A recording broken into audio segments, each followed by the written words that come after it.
Una de las novelas importantes de Vargas Llosa, ya saben, premio Nobel, Conversaciones en la Catedral de 1969, empieza con una frase que dice así: ¿en qué momento se jodió el Perú? Bien, hace unos días les dije que íbamos a empezar a hablar del gobierno de Pedro Sánchez y de lo que está pasando en España, que es una auténtica catástrofe. Porque el titular de estos vídeos que voy a grabar en pequeños capítulos, para que ustedes no se aburran mucho, es ¿en qué momento se jodió el PSOE? ¿En qué momento se jodió el PSOE? ¿En qué momento, como consecuencia de joderse el PSOE, España está jodida? En el tema de Vargas Llosa, el protagonista de la novela, que es Santiago Zavala, era un periodista del diario limeño La Crónica, al que Vargas Llosa, en donde Vargas Llosa trabajó precisamente su juventud. Este protagonista, que en realidad yo pienso que es el propio, está describiéndose a sí mismo, cree que el Perú de su época, que coincide con el ochenio de Manuel Odría, una dictadura que duró de 1948 a 1956, estaba jodido, pero que a pesar de todo seguía siendo su Perú, como para mí es mi España.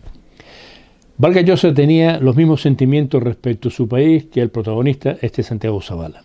Por eso, en 1987 decidió retirarse de su producción literaria para centrarse en la política y optar a la presidencia de la República del Perú.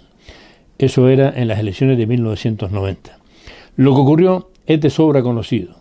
Fue derrotado por un tal Alberto Fujimori, que ocuparía la presidencia del Perú entre 1990 y el año 2000, y en la actualidad cumple una condena de 25 años de cárcel por delitos de lesa humanidad y corrupción.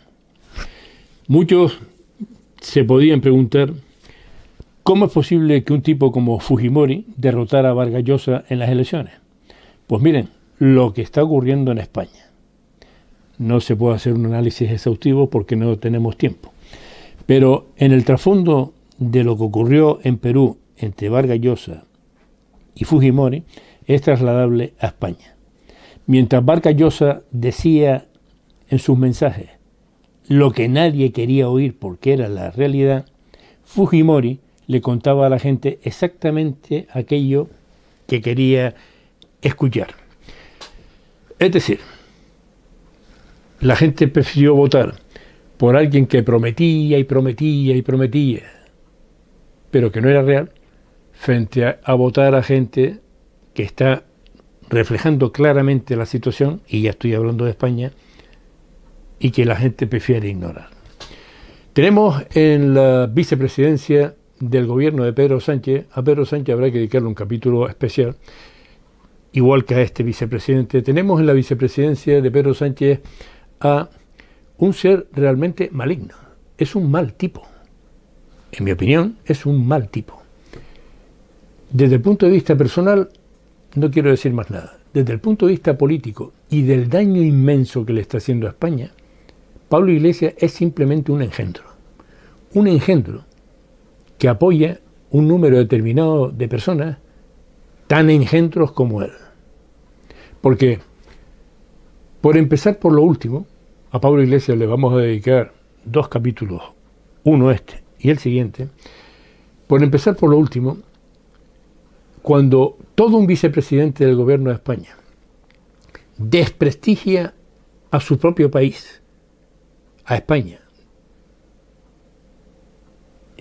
internacionalmente, es que algo no funciona correctamente, ni en la cabeza del engendro, ni en la cabeza del presidente que lo mantiene como vicepresidente del gobierno. Ha comparado a España con una dictadura del 3 al 4 porque dice que aquí hay presos políticos. Pablo Iglesias es un ser maligno, es malo como político. En lo personal habría que hacer otras consideraciones, pero no es el caso. Allá él. Decir o apoyar las declaraciones del ministro de Asuntos Exteriores ruso Lavrov diciendo que España no es una democracia porque aquí hay presos políticos. No hay presos políticos, hay políticos presos que han cometido delitos y por eso están en la cárcel.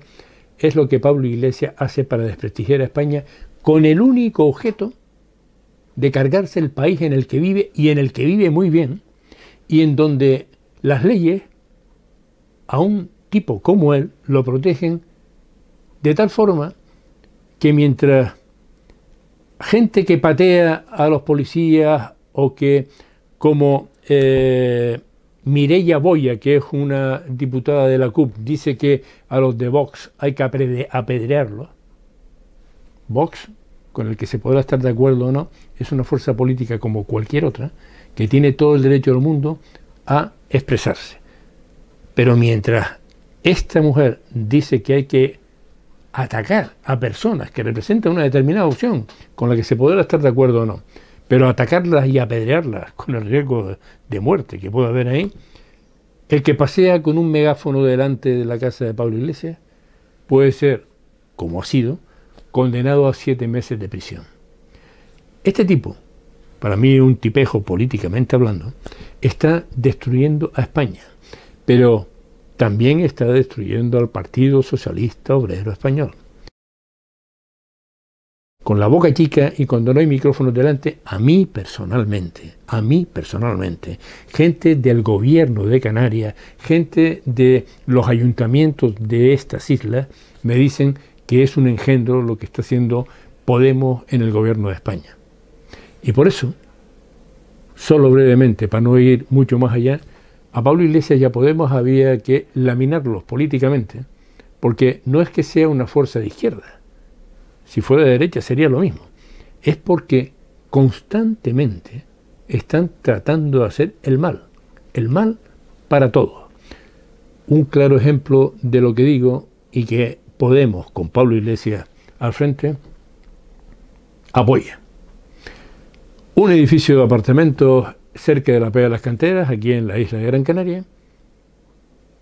Entran, roban las llaves de los apartamentos y el que roba las llaves de los apartamentos vende los apartamentos a 400 euros.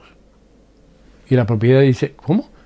Esa gente, esos apartamentos son míos, están en obra, aquí están las escrituras, venga la policía, llega la policía y no los pueden sacar.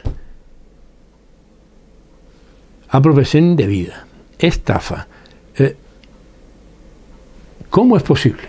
Cosas como estas son las que apoya Pablo Iglesias. Y no podemos permitirlo.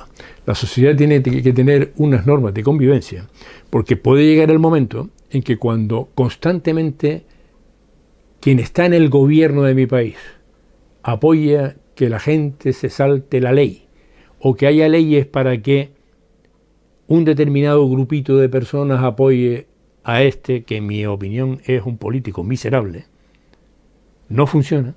Entonces la gente empieza a tomarse la justicia por su mano.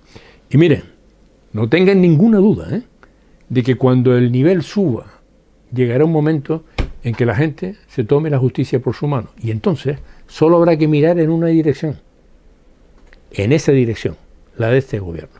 Por lo tanto, un breve inicio para ir repitiendo capítulo a capítulo las barbaridades de este gobierno, para poder decirle a la gente honrada, honesta, que trabaja, mayoría amplísima, pero no sé por qué, callada, del Partido Socialista, hay que decirle cuándo se jodió el PSOE.